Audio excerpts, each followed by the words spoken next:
complete or partial bed bath. So the purpose of this is to cleanse the skin of the patient, to prevent infection, and to provide comfort for the patient.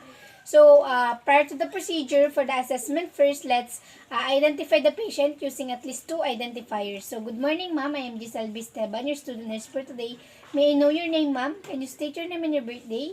Okay, Miss Papin, I am your nurse for today. Next is let's perform hand hygiene. And then next, let's assess the environment for safety. Next is let's assess the patient fall risk status if batting out of bed, and also if self-bath was to be performed.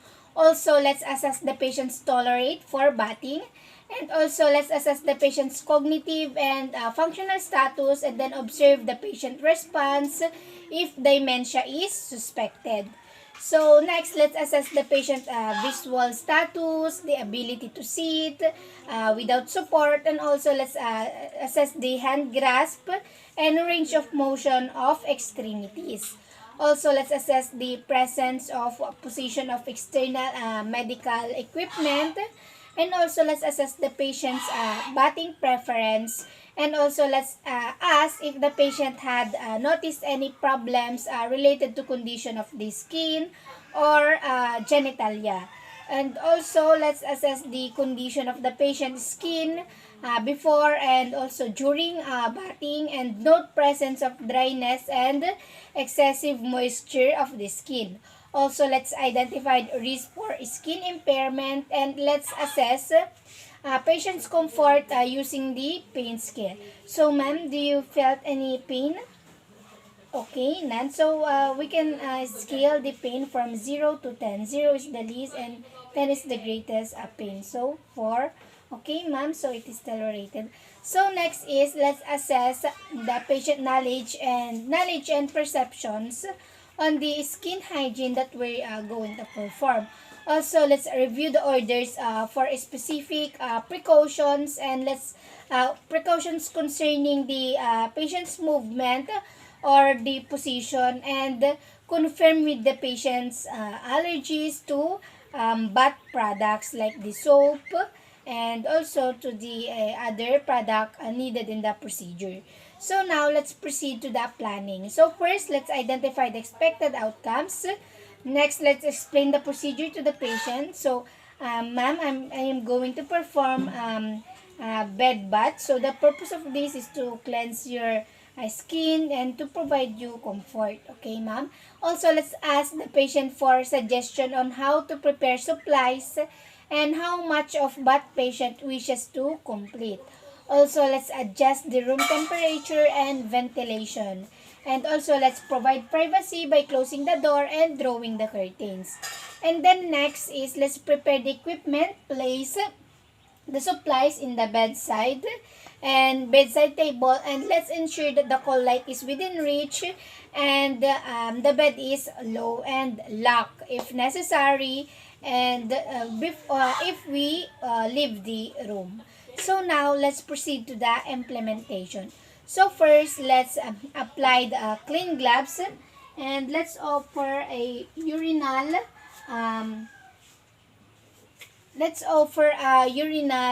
bedpan for the patient if she want to void or defecate. So let's apply a clean gloves, offer a urinal or bedpan to the patient.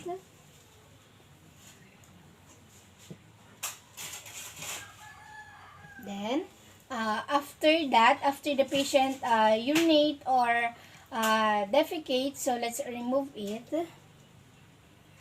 And then, place it on a proper place.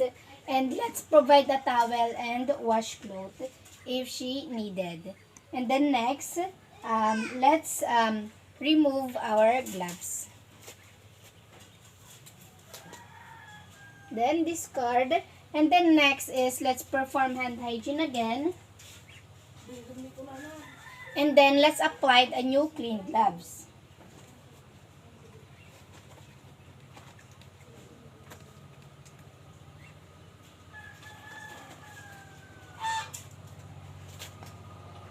So next is let's raise the bed to working height. And let's lower the side rails and then assist the patient to appropriate position. So, appropriate position. Next, let's place a bath blanket over the patient. Bath blanket over the patient.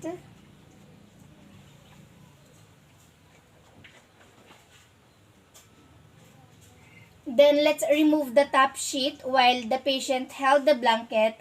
And then, so ma'am, can you please hold that blanket? Okay.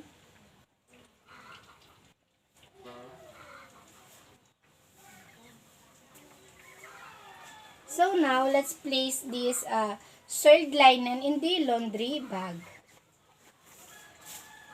Next is, let's remove the patient's gown or pajama. So first, let's unsnap the sleeves to remove the gown. And also, begin removal on the affected side if an extremity was injured.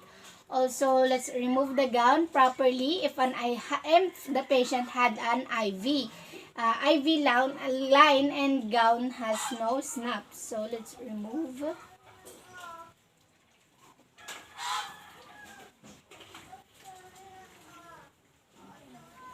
So, let's put it again in the laundry bag. So now, next is, let's raise the side rails and position the bed at appropriate height while filling the basin with water. So next is, let's position the basin and supplies over the bed table and have the patient check the water temperature. So ma'am, can you please check the water temperature? Okay, sit good. Okay, ma'am, thank you. And then next is, let's lower the side rails. Then let's remove the pillow if allowed.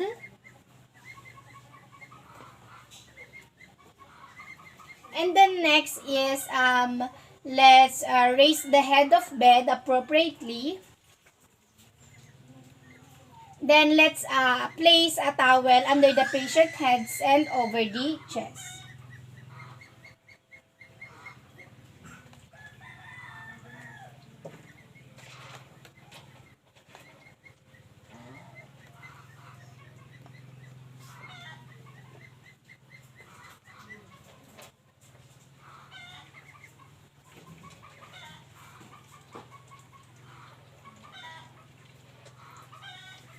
So, in washing the face, so first, let's ask the patient if she was wearing contact lenses. And if she's wearing, so let's remove it appropriately. So, ma'am, do you have contact lenses? Okay, not. Okay, so next is, let's form a mitt. So, this is the wash clothes. So, let's form a mitt.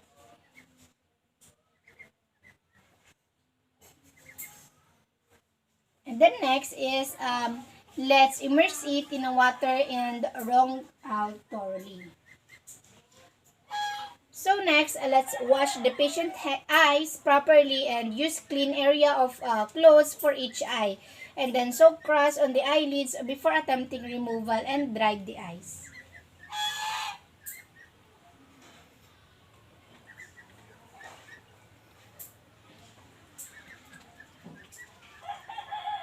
And then dry the eyes.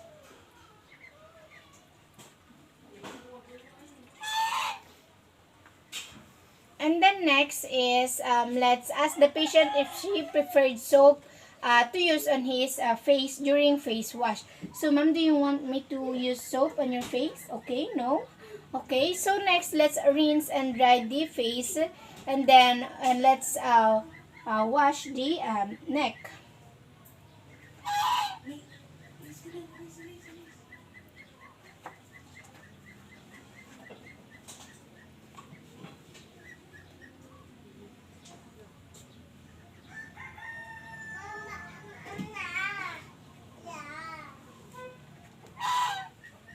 Wash the face and neck. So after that is, let's ask if our patient if she our male patient if she or if he is want to shave. So next, let's provide eye care for unconscious patients. So in case that we have unconscious patients, so this is how we provide eye care. So first, let's instill eye drops or ointment per order. So this is the ointment. So let's put it in her eyes. Then close and close. And then let's keep the eyelids closed in absence of blink reflex. And also let's close the eyes before placing eye patch or shield, and do not tape the eyelid. So next is let's wash the upper extremities and trunk and then change the bath water if necessary. So let's change the bath water. So first is let's remove the bath blanket from the patient's arm. So patient's arm, that is should be first the closest to me. So next is let's place the bath towel lengthwise. So this is the bath towel lengthwise under the patient's arm or underarm. And then next, let's bath properly with water and soap. So, let's raise and supported the arm in washing the arm.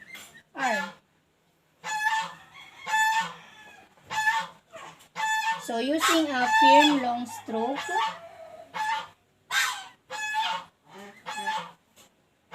And then,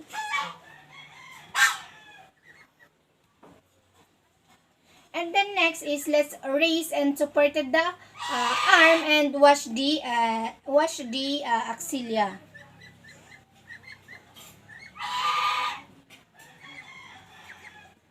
And then let's dry thoroughly, and we can apply a deodorant if the patients wish to. And then next is let's move to other side of the bed or to the part where is far away from us, and then repeat the other step with the other arm. So let's place a bath towel again. Let's remove the bath blanket. Place a lengthwise towel. And then let's form our mitt. And then using a firm stroke, long firm stroke. Then dry. And then next wash. And then the underarm. And then dried. And then we can apply the deodorant. And then let's bath the. So next is let's cover the patient chest with a bath towel down to the umbilicus.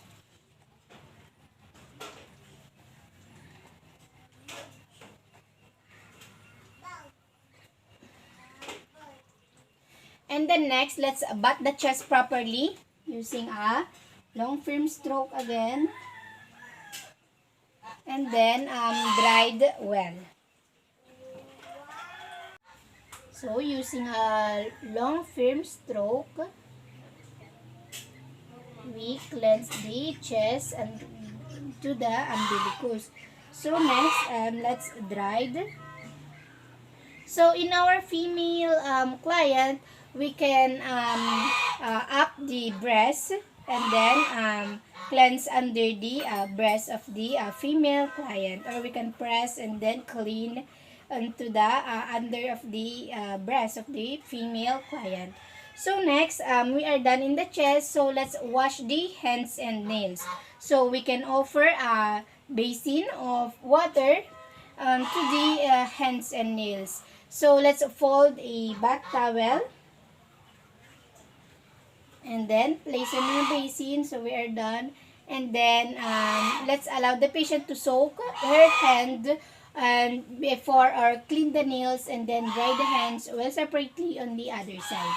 So, we can soak and then wash each finger of the hands, and we can now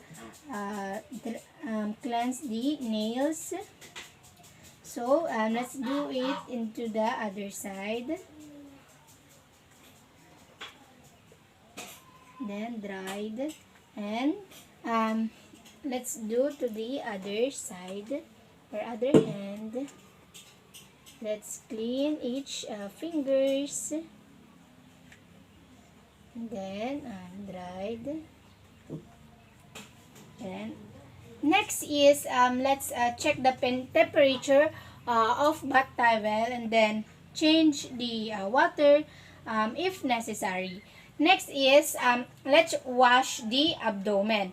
So first, let's place a bath towel over the chest and abdomen. And then next, let's fold the bath blanket down and just below, just above the pubic region.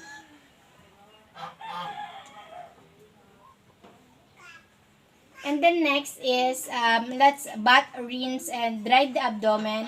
And then let's pay the attention to skin folds and dried well. So let's wash the abdomen.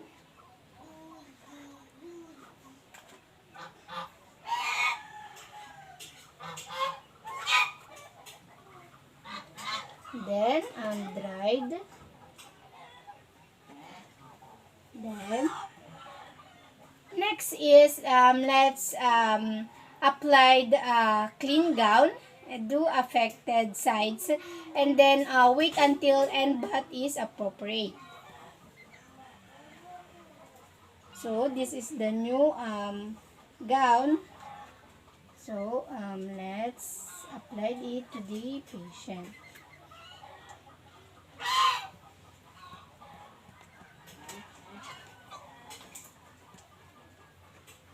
So let's apply the sleeves on the hands where there is an IV line.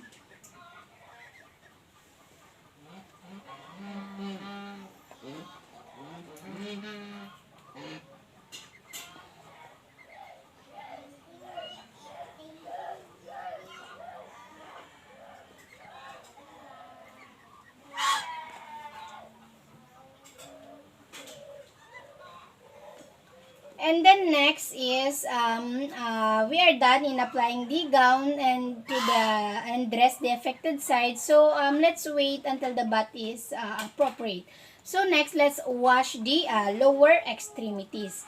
So first, let's cover the chest, abdomen with bath blanket and then expose near leg by folding bath towel. And let's keep toward midline. So the midline should be covered.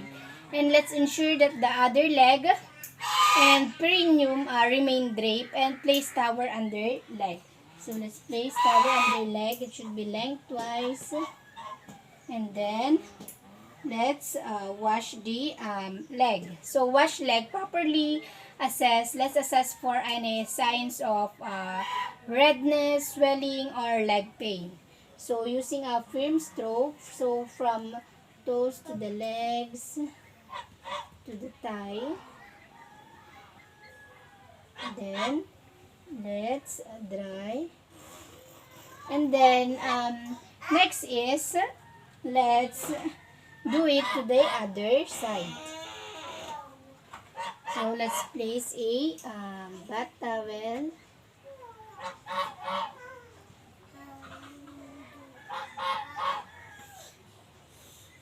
Then let's wash using a long firm stroke. Then dried.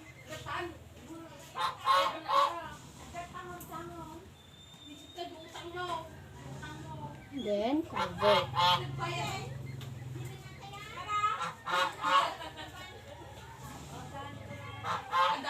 So next is let's cleanse the foot and make sure that bath between toes, and let's clean and fill nails with dried feet. So we can cleanse the foot, make sure that it is bath and dry.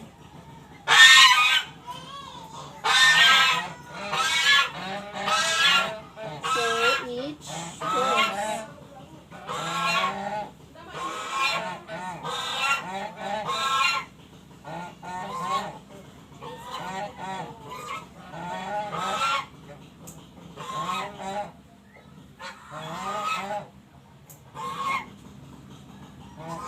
Then next is let's raise the side rail, and then we can move to opposite side, but I am able to dry the other side, and then repeated this step to wash the other legs and applied a lotion to both feet.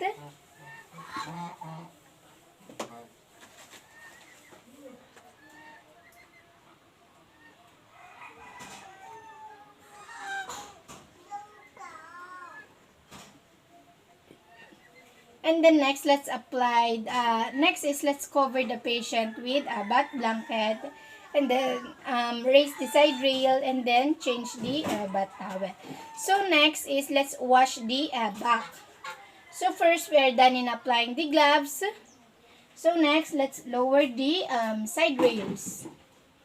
And let's assist the patient to a proper position, place lower along the patient sides. So, place the patient into the side.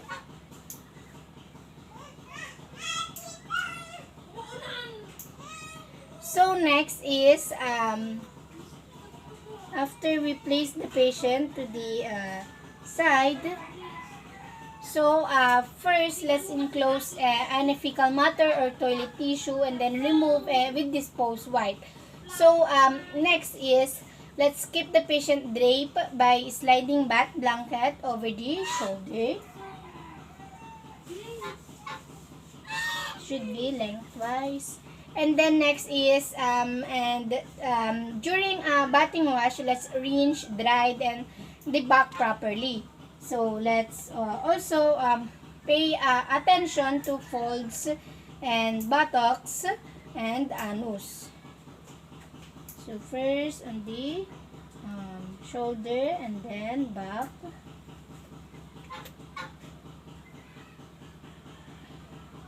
So let's pay attention to the anus. And so let's press the folds. Press the folds, and then let's cleanse the folds. And then next is, in cleaning the buttocks and anus, let's wash front and back. Let's cleanse, rinse, and dry the areas thoroughly, and then place clean absorbent pad under the patient buttocks if needed. Next is, let's provide also perineal care while the patient is in supine. So next, after that is, let's massage the patient back if the patient desired, and we have other technique in massaging the patient. So next, let's apply a body lotion and topical moisturizing agent to skin.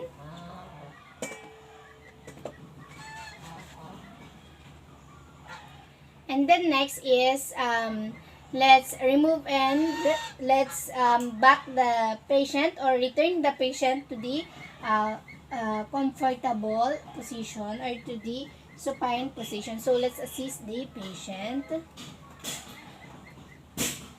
And then now is, we can now return the pillow if the patient wants.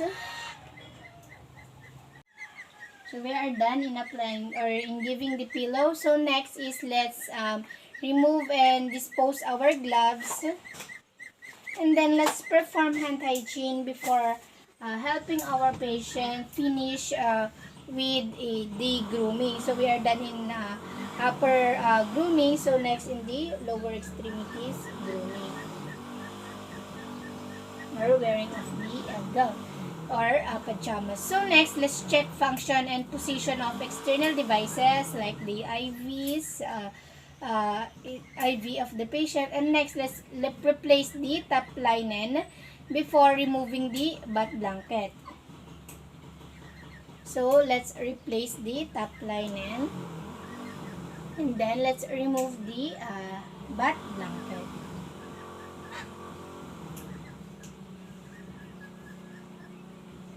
Then fold and then put it in the laundry bag. And then next, let's apply gloves if linen is soiled, and make bed if make bed if appropriate. Next, let's place the bed in lower lock or lower position, and then also the side rails. And then let's ensure that the patient is comfortable with the call light and personal possessions within reach. Also, let's disinfect the rays, and then dry the basin appropriately. And also, let's perform hand hygiene if we left the room. So for our evaluation, let's observe the skin, especially the areas that were previously showing signs of breakdown, and expected areas normally exposed to pressure. Also, let's observe the range of motion during the bathing, range of motion of the extremities. And also, let's ask the patient to rate comfort. So, ma'am, can you please rate the comfort? Okay, okay, perfect. Okay, good. So, thank you, ma'am. And then next is, let's ask if the patient feels tired. So, ma'am, do you feel tired? Okay, none. Okay, not. Okay, good. So next is, let's ask the patient if she explain why bathing daily is important. So ma'am, can you please explain to me why bathing is important? Okay, good, to clean your body, to prevent infection. Okay, good, ma'am. And then next, let's identify unexpected outcomes. So for our recording and reporting, of course, let's record the procedure and observe other observation to the procedure. Also, let's include the amount of the patient's participation during the procedure, and how the patient tolerate the procedure in the appropriate log. So let's document that, all that in the appropriate log. And also, let's report evidence of alterations in the skin integrity, break in the suture line, or increase wound secretion. And then let's report that, or let's report that to the nurse in charge or healthcare provider. And then let's provide special skincare if necessary and appropriate. So now I am done in providing the complete or partial bed bath to our patient.